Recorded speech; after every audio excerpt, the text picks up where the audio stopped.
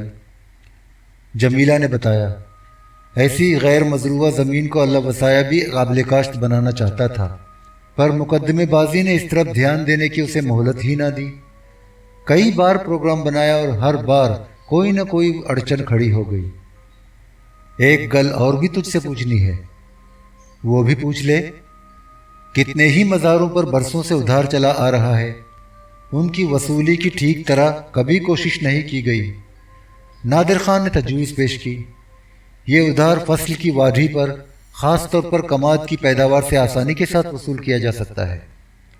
ایسے نہیں، جمیلہ نے اس کی تجویز سے اتفاق نہ کیا۔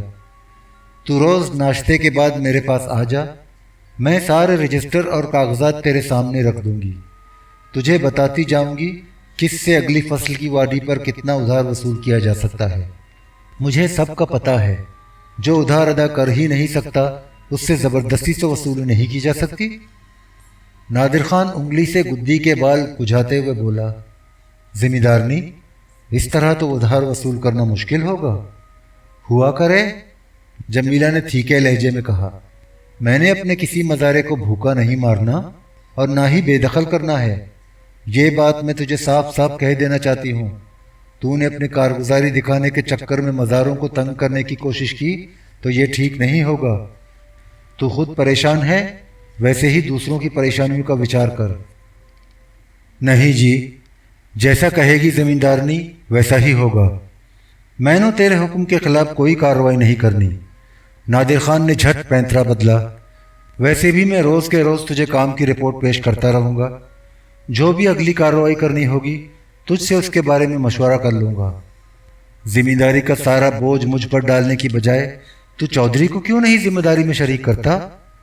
یہ کب تک ذمہ داری کے کاموں سے دور دور اور الگ الگ رہے گا؟ جمیلہ نے بات کہتے کہتے مڑ کر رحیم داد کی جانب دیکھا، اسے براہ راست مخاطب کیا، چودھری ایسے کام نہیں چلے گا، تجھے بھی اب کچھ نہ کچھ ذمہ داری سنبھالنی ہی ہوگی، بلکہ ساری ہی سنبھال لے۔ جلدی نہ کر، تو جو کہے گی ویسا ہی کروں گا۔ رحیم داد نے اسے باور کرانے کی کوشش کی، پہلے نادر کو ذمہ داری کے معاملات سمجھ لینے دے، تو کہے تو میں بھی اس کے ساتھ آ جایا کروں، ابھی تو مجھے کچھ پتہ نہیں۔ ضرور آ جایا کر، تجھے یہاں آنے سے کس نے روکا ہے؟ جمیلہ نے اس کی حوصلہ شکنی نہ کی۔ چودھری، جب تو نے اپنی مدد کے لیے نادر کو مینیجر رکھ ہی لیا ہے تو ذمہ داری کی دیکھ بھال بھی تجھے ہی کرنی چاہیے۔ میں کہاں تحصیلدار اور گرداوروں کے دفتروں اور کچہریوں کے چکر کاٹتی پھروں گی۔ ذمہ داری تو سچ پوچھ اسی کا نام ہے، ورنہ ذمہ دار کون سا ہل چلاتے ہیں، نہ بوائی کرتے ہیں نہ فصل کی وادی، پرنتو پیداوار سے آدھا حصہ وصول کر لیتے ہیں، عام طور پر تو اس سے بھی زیادہ لیتے ہیں۔ ویسے بھی پیداگیری کے لیے ذمہ داروں کے اور بھی نہ جانے کتنے دھندے اور ہتھ کنڈے ہیں، طرح طرح کے ٹیکس اور ابواب ہیں۔ نادر خان نے دبی زبان سے اختلاف کیا، ذمہ داری میں تجھے ایسا کرنا ہی پڑتا ہے، ورنہ ذمہ داری کا کام کیسے چلے؟ میں تجھ سے کیا بتاؤں ذمہ دارنی، ان آنکھوں سے میں نے کیا کیا دیکھا ہے۔ ضرور دیکھا ہوگا، جمیلہ نے بیزاری سے کہا، مجھے بھی تھوڑا بہت پتہ ہے، تبھی تو میں ہیرا پھیری کے چکر میں پڑنا نہیں چاہتی۔ میں تو سچ پوچھ اب اسکول اور ڈسپنسری پر پوری طرح دھیان دینا چاہتی ہوں۔ عدت میں ہونے کے کارن اسکول بھی نہیں جا سکتی، ڈسپنسری کا کام بھی ٹھیک سے شروع نہ ہو سکا، اس کا لہجہ قدرے تھیکا ہو گیا، پر میں اسکول میں پڑھائی بند نہیں کر سکتی۔ اب تو ایک ہی ٹیچر رہ گیا ہے، وہ بھی روز روز بیمار رہتا ہے، چھٹی بھی مانگ رہا تھا، تبھی تو بالکوں نے اسکول جانا چھوڑ دیا۔ پہلے تو دور دور کے پنڈ سے بچے بالک پڑھنے آتے تھے، اس کے رویے سے جلاہٹ جھلکنے لگی۔ میں اسکول بند نہیں ہونے دوں گی، میں زیادہ دنوں تک اس طرح حویلی میں بند نہیں رہ سکتی۔ ملا جی سے پوچھ لے، رحیم داد نے مشورہ دیا۔ اس سے بھی پوچھ لوں گی۔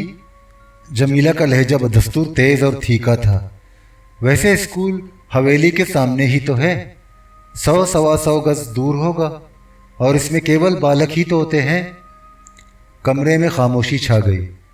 رحیم داد چپ بیٹھا رہا، مگر نادر خان زیادہ دیر چپ نہ رہ سکا۔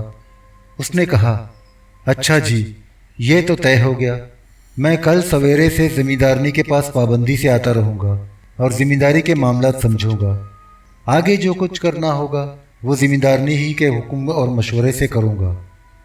رحیم داد نے کہا، میں بھی تیرے ساتھ آتا رہوں گا۔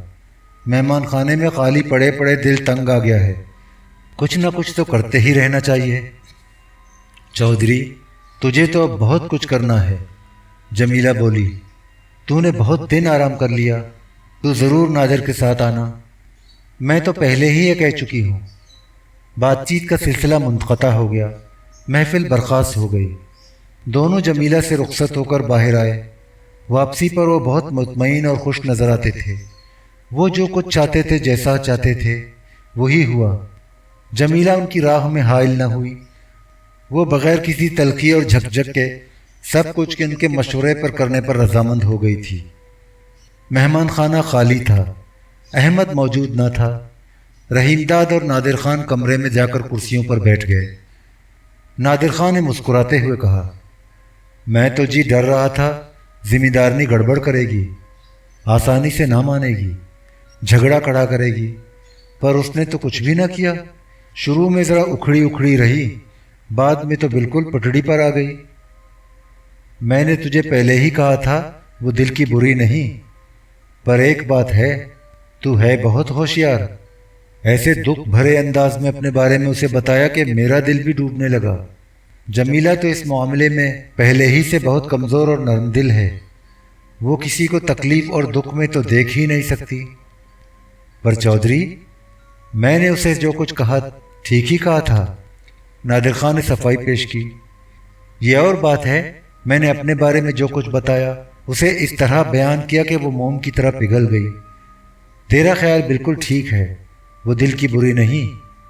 اور جی یہ بھی سچی گل ہے، وہ دل کی جتنی بھلی ہے اتنی ہی خوبصورت اور سوہنی بھی ہے۔ رانڈ ہونے کے بعد بھی اس کا چہرہ اب بھی ایسا دمکتا ہے گویا نظر نہیں ٹھہرتی۔ جب رنگین ریشمی کپڑے پہن کر سنگھار کیے ہوتی ہوگی تب تو اس کی اور ہی شکل ہوتی ہوگی۔ تو نے جمیلہ کو ان دنوں نہیں دیکھا؟ رحیم داد نے اتنا ہی کہا تھا کہ باہر صحن میں قدموں کی آہٹ ابھری۔ رحیم داد خاموش ہو گیا، گردن بڑھا کر کمرے سے باہر دیکھا۔ وکیل مہمان خانے کے ملازم احمد کے ہمراہ صحن عبور کر کے برآمدے میں داخل ہو رہا تھا۔ وکیل محمد عثمان رندھاوا کمرے کے اندر آ گیا، احمد واپس چلا گیا۔ رحیم داد نے اٹھ کر وکیل سے مصافحہ کیا، کرسی پر بٹھایا، خیریت پوچھی، ہنس کر آنے کا مقصد معلوم کیا۔ آج کیسے ادھر آنا ہوا؟ چودھری، میں تیرے کلیم کے بارے میں بات کرنے آیا تھا۔ وکیل بات کہتے کہتے ٹھٹکا، پلٹ کر نادر خان کو مشتبہ نظروں سے دیکھا۔ رحیم داد فوراً بھانپ گیا، مسکرا کر بولا، یہ نادر خان ہے۔ اس نے ہاتھ اٹھا کر نادر خان کی طرف اشارہ کیا۔ میں نے اسے ذمہ داری کے لیے منیجر لگایا ہے، اپنا ہی بندہ ہے، بے فکر ہو کر گل بات کرو جی۔ یہ تیرا مینیجر ہے؟ وکیل نے نادر خان کو بھرپور نظروں سے دیکھا۔ ویسے میں نے اسے پہلی بار یہاں دیکھا ہے، اسے زیادہ دن نہیں ہوئے، رحیم داد نے بتایا۔ کچھ ہی دیر پہلے اسے ذمہ دارنی کے پاس بھی لے گیا تھا، اس نے بھی اسے پہلی ہی بار دیکھا تھا۔ اس نے بات کا رخ بدلا، تسی زمیندارنی سے نہیں ملے؟ نہیں، میں اس کے پاس نہیں گیا، اس معاملے میں تجھ سے ہی بات کرنی ہے۔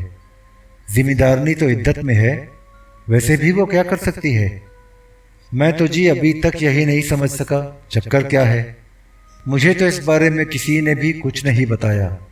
رحیم داد نے اللہ وسایا کے قتل کی تفتیش کے بارے میں بھی پوچھا۔ اور جی اللہ وسایا کے بارے میں بتا، کوئی گرفتاری شرفتاری ہوئی؟ وکیل نے بجھے ہوئے لہجے میں بتایا، اب تک تو کچھ نہیں ہوا، لگتا ہے پولیس نے کیس بالکل دبا دیا۔ میں نے جب بھی پوچھا یہی جواب ملا، قاتلوں کا کوئی سراغ نہیں لگا۔ پولیس کا خیال ہے اللہ وسایا کا قتل ذمہ دارنی کے بھائیوں نے کرایا ہے۔ قاتل سرحد پار سے آئے اور واردات کے فوراً بعد رات کے اندھیرے میں نکل گئے۔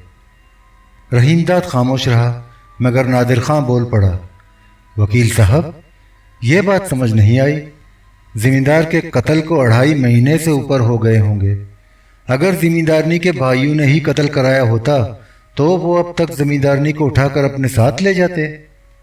میں نے بھی پولیس سے یہی سوال کیا تھا، وکیل نے بتایا۔ تو کیا جواب ملا؟ نادر خان نے دریافت کیا۔ پولیس کا کہنا ہے واردات کے بعد سے اس علاقے کی کڑی نگرانی شروع کر دی گئی۔ زمیندار کے بھائیوں کو کسی نے یہ اطلاع پہنچا دی ہے، اس لیے انہوں نے ابھی ادھر آنے کی کوشش نہیں کی۔ میں تو کہتا ہوں جی، زمیندارنی ان کے ساتھ جائے گی بھی نہیں۔ رحیم داد نے اپنی رائے کا اظہار کیا۔ وہ جانا چاہتی تو اللہ وسائے کی زندگی ہی میں جا سکتی تھی، پر اس نے ایسا نہیں کیا۔ وہ تو یہیں رہنا چاہتی ہے۔ سچی بات یہ ہے جی، وہ جمیلہ سے دوبارہ پاروتی بننا نہیں چاہتی۔ ایک بار مسلمان ہونے کے بعد وہ کیسے ہندنی بن سکتی ہے؟ میں نے بھی اس کی باتوں سے یہی اندازہ لگایا ہے۔ وکیل نے رحیم داد کی تائید کی۔ وہ یہاں سے ہرگز نہیں جائے گی۔ رحیم داد نے گفتگو کا رخ بدلتے ہوئے دریافت کیا۔ اچھا جی، اب یہ تو معلوم ہونا چاہیے کہ اپنے کلیم میں کیا گڑبڑ ہے۔ اللہ وسایا تو یہ بات بتانا نہیں چاہتا تھا، پر میں تجھے بتاتا ہوں، وکیل نے ہچکچاتے ہوئے بتایا۔ بات یہ ہے چودھری، کسی نے اوپر درخواست لگائی ہے کہ تیرا کلیم جعلی ہے، لہٰذا اس کلیم کی بنیاد پر جو اراضی اور جائیداد الاٹ ہوئی ہے منسوخ کی جائے۔ اس نے قدرے تامل کیا۔ اللہ وسایا تجھے اسی لیے کچھ بتانا نہیں چاہتا تھا کہ تو پریشان ہوگا۔ پریشانی کی تو جی بات ہی ہے، پر درخواست لگانے والا ہے کون؟ اس کا نام محمد بشیر ہے، وہ بھی خود کو ضلع گرداسپور کا مہاجر بتاتا ہے۔ وکیل نے رحیم داد کو مطلع کیا۔ میں تو کسی محمد بشیر کو نہیں جانتا۔ رحیم داد بدستور پریشان تھا، پر اسے میرے خلاف درخواست لگانے سے کیا ملے گا؟ اگر درخواست درست ثابت ہوئی تو اسے انعام مل سکتا ہے۔ وکیل نے نہایت سنجیدگی سے کہا، حکومت نے جعلی کلیموں کا سراغ بتانے والوں کے لیے انعام دینے کا اعلان کیا ہے۔ یہ بات تو تجھے بھی معلوم ہوگی۔ میں نے تو جی کچھ پتہ نہیں۔ رحیم داد نے سادگی سے اپنی بے خبری کا اعتراف کیا۔ پر اس درخواست کا بنا کیا؟ اس پر انکوائری کا حکم دیا جا چکا ہے، وکیل نے کھل کر بتایا۔ کلیم دوبارہ تصدیق کے لیے بھیجا جا سکتا ہے، اور اس وقت تک کے لیے تیری الاٹمنٹ بھی معطل ہو سکتی ہے۔ تو پھر اپنی طرف سے کیا کارروائی کی گئی؟ میں نے تو کچھ بھی معلوم نہیں۔ رحیم داد کے بشرے سے پریشانی صاف جھلک رہی تھی۔ اس نے خود پر قابو پانے کی کوشش کی۔ وکیل کو باور کرانے کے لیے زور دے کر کہا، ویسے جی یہ درخواست بالکل جھوٹی ہے، میرے کلیم میں ذرا بھی گڑبڑ نہیں۔ چودھری تو ٹھیک ہی کہہ رہا ہے، وکیل نے اسے تسلی دی، لیکن جعلی کلیموں کا کاروبار آج کل اتنا بڑھ گیا ہے کہ سرکار کو ذرا بھی شبہ ہوتا ہے تو فوراً کارروائی کی جاتی ہے۔ محکمہ آباد کاری بہت چوکنا اور چوکس ہے، ہر درخواست پر جھٹ انکوائری کا حکم جاری کر دیا جاتا ہے۔ رحیم داد نے دریافت کیا، کیا بنا انکوائری کا؟ اللہ وسایا کے مشورے پر میں نے انکوائری رکوا دی تھی۔ اس طرح اس وقت معاملہ دب گیا تھا، پر اب اطلاع ملی ہے دوبارہ انکوائری شروع ہونے والی ہے۔ اس سے بچنے کی یہی صورت ہے کہ فائل ایک بار پھر دبوا دی جائے۔ پہلے 1000 روپے دیے تھے، اب 2000 دینے پڑیں گے۔ اس کا مطلب تو یہ ہوا کہ 2000 روپے دے کر ایک بار پھر معاملہ دبا بھی دیا گیا، تب بھی آگے کسی وقت اٹھ سکتا ہے۔ بالکل اٹھ سکتا ہے، وکیل نے اعتراف کیا۔ اور یہ بھی سمجھ لے کہ انکوائری اگر ایک بار شروع ہو گئی تو تیری الاٹمنٹ بھی منسوخ ہو جائے گی۔ یہی سب سے بڑا خطرہ ہے، اور اسی سے بچنے کے لیے پہلے بھی معاملے کو دبا دیا گیا تھا۔ یہ تو بہت پریشانی کی گل ہے۔ رحیم داد کا چہرہ فق ہو گیا۔ اس کے چہرے پر پسینے کے قطرے جھلکنے لگے جن کو وہ بار بار پونچھتا۔ اس خطرے سے مکمل طور پر بچنے کی ایک ہی صورت ہے۔ وہ کیا ہے؟ رحیم داد نے بے قرار ہو کر پوچھا۔ جو کلیم افسر انکوائری کر رہا ہے، وکیل نے بتایا، وہ 5000 روپے مانگتا ہے۔ کہتا ہے درخواست کے ساتھ پوری فائل ہی تیرے سامنے پھاڑ کر جلا دے گا۔ ایسا ہو جائے تو سب ٹھیک ٹھاک ہو جائے گا۔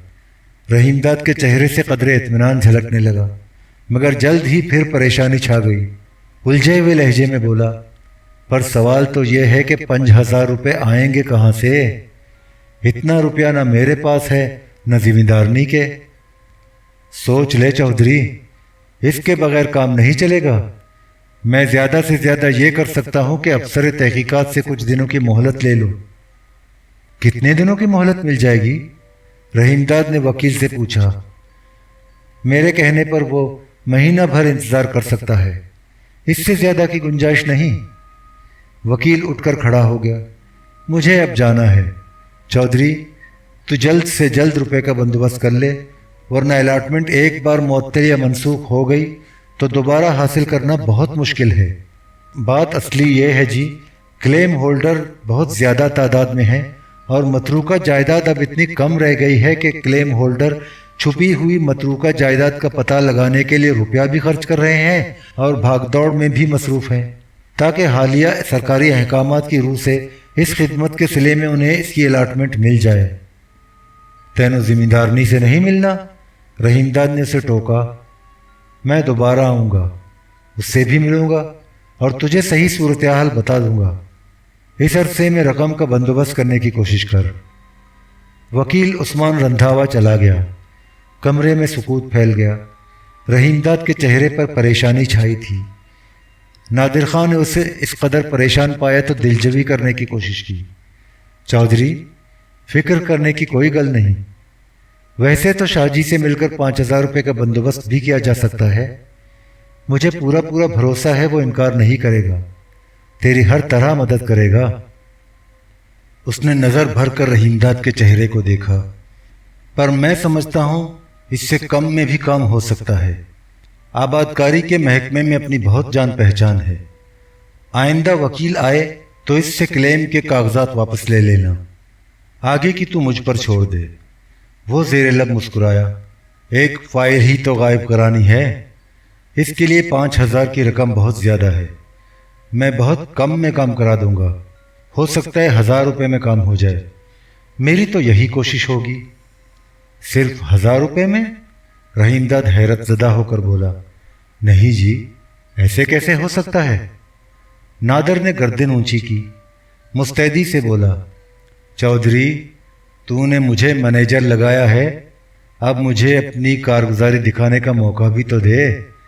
یہ تو کوئی ایسا مشکل کام نہیں، وقت آنے پر تو خود دیکھ لے گا میں کتنے کام کا بندہ ہوں اور کیسی کیسی خدمت انجام دے سکتا ہوں۔